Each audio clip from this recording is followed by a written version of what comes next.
So have a look here. You've got a brand new Google Pixel phone that has, within a few days of ownership, had a drop on its corner, and it's got a lot of cracks here.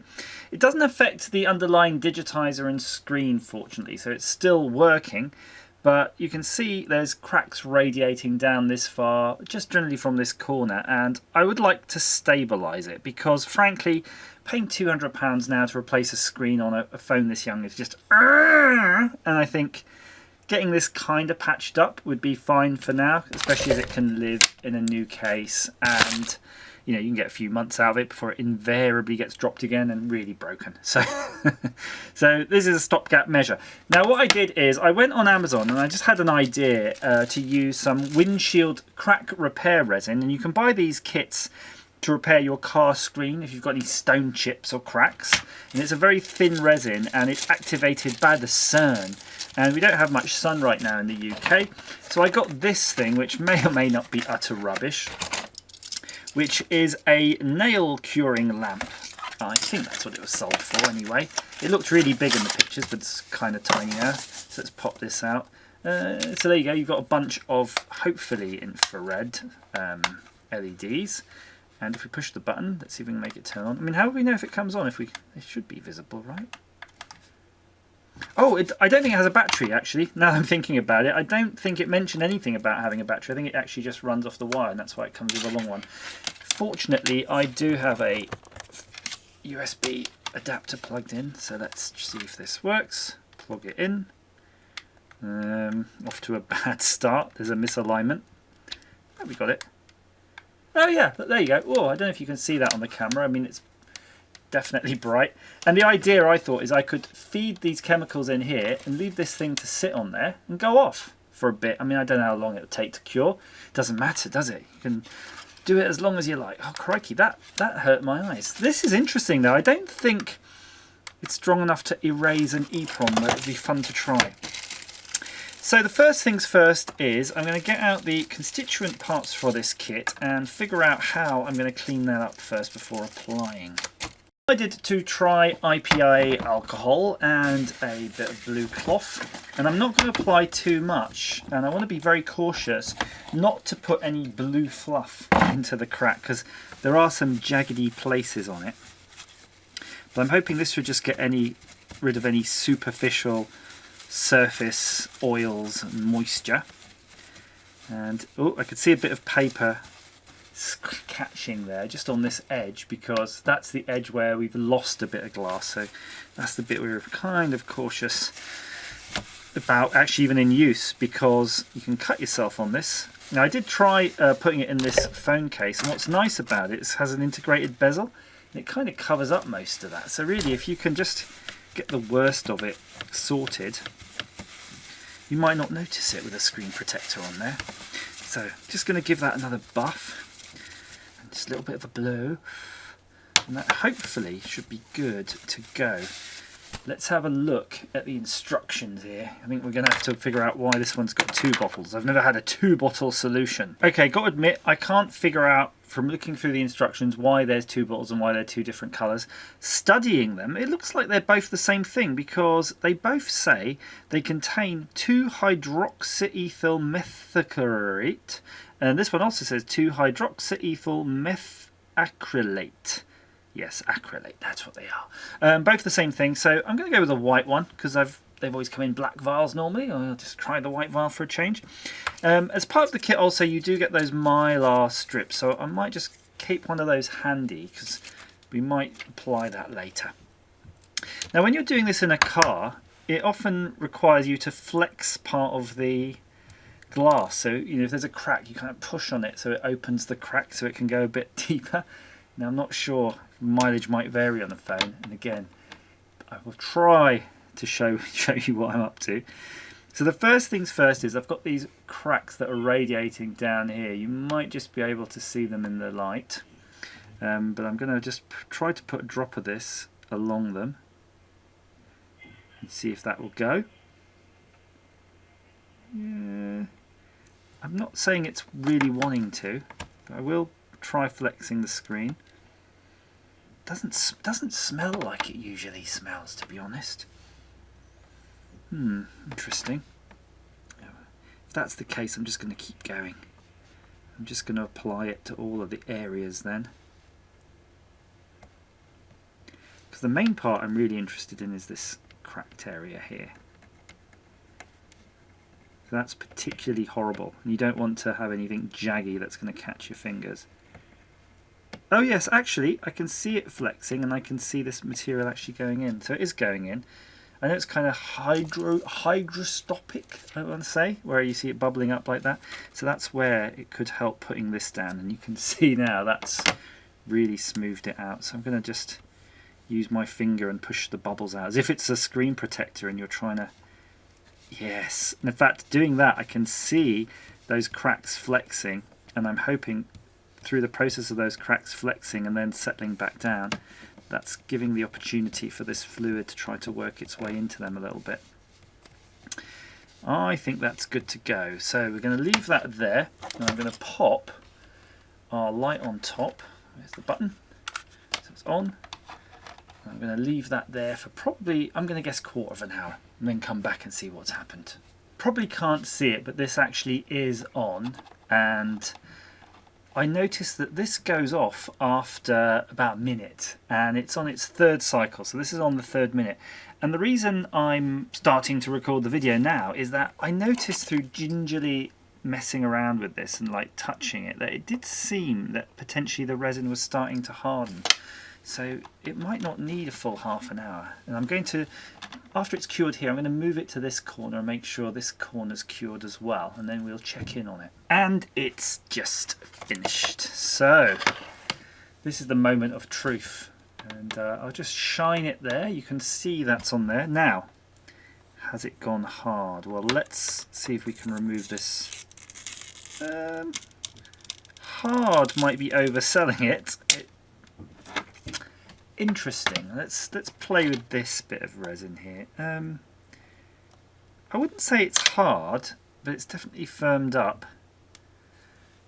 I would say there would probably be good arguments for shining the light on it a bit more, but we can do another round. That's easy. But let's pretend we're going to continue as is.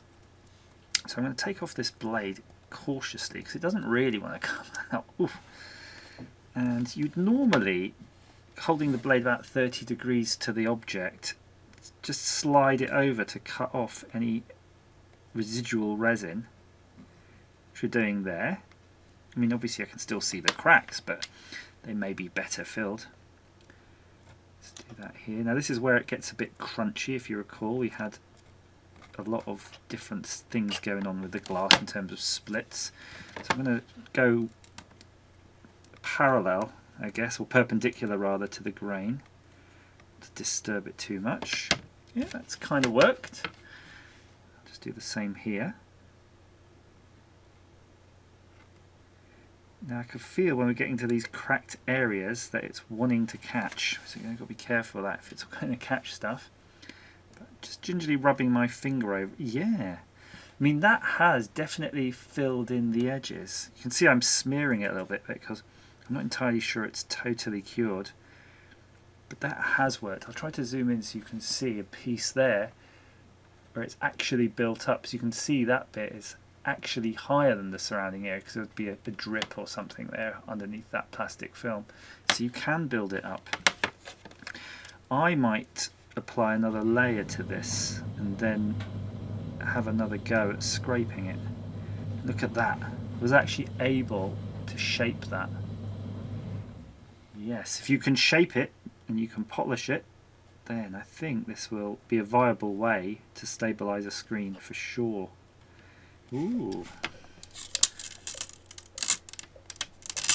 nice. I'm going to give it one more hit though without that plastic, just to make sure it gets all the goodness. Be scrapey. Oh yeah, that feels thick now. Almost too thick. Crikey. Yeah, that's a real thick coating. You can feel it like you're cutting into plastic now when you're dragging it along. And yeah, I'm aware I'm definitely not scraping the bezel off. Look at that.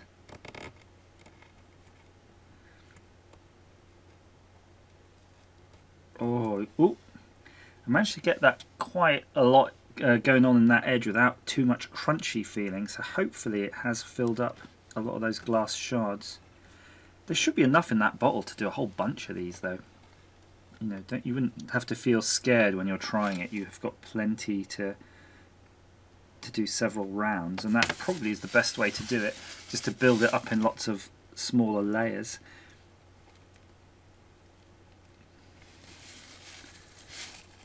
And there's that scratch there. That almost became more visible, at least in this light. That's just the angle.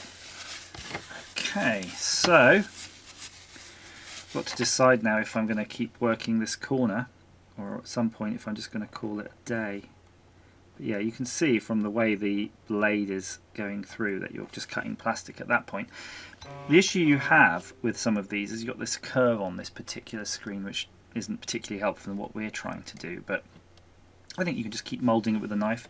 And then any small pinholes, again, apply another drop of it on there, harden it, and then go at it again. It's a real shame I'm going to have to scrape most of it off, but look at that. I managed to bend the mylar sheet around the corner to get this rather pleasing bend. Look at that. You can't even see the chips at most angles in that. That would be fantastic.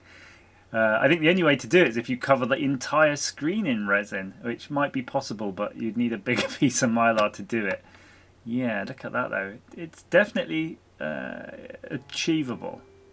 This is looking pretty good now. I'm actually quite pleased, and to the point where it was a little bit matte. The resin was looking a little bit matte, so I thought I'll just try buffing it slightly, which may be a mistake. So I've got these micro mesh abrasives, so each one of these squares is a different level of grit effectively. This one's an 8000, and you can just work your way up through the little chart here. There's a bit of residue here from previous projects because the old plastics and wood and whatever you used on those meshes stays on there. But you can clean that off. I haven't quite been able to get it shine. I suspect if you leave it longer to cure, it might get harder, and that would give you a chance. But I'm very impatient, and I think I'm probably just going to leave it as is. But I do want to show you what I've done. I have been working to rebuild that corner ever so slightly, and if you want it to be really shiny, you just put a tiny drop of it and you get like a little meniscus forming, and that in itself is very shiny. So if you just don't touch it after that, let's get rid of all these messages from the owner.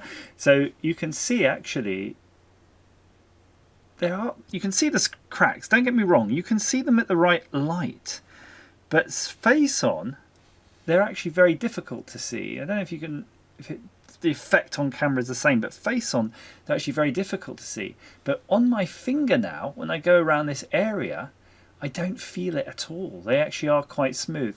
And I know that one looks matte, but again, you don't feel that with your fingertip. And you've got to remember, once that's got a screen protector on it, and it's in this case which has that bezel, you're not going to be looking at too much of that. I don't know which way around this goes, to be honest, one way or the other. But yeah, you're not going to be looking at too much of that, and I think you're just going to get by. Definitely, I wouldn't advise changing the screen for £200. But yeah, have a go, see if it works out for you, and if you do work out a way of applying more here and working out how to buff it to a shine, let me know. Does this resin actually go hard enough? Perhaps if you're in a place which has got bright sunlight, applying it inside and then taking it out into the bright sun will really harden that resin, and I'm sure you're going to get great results.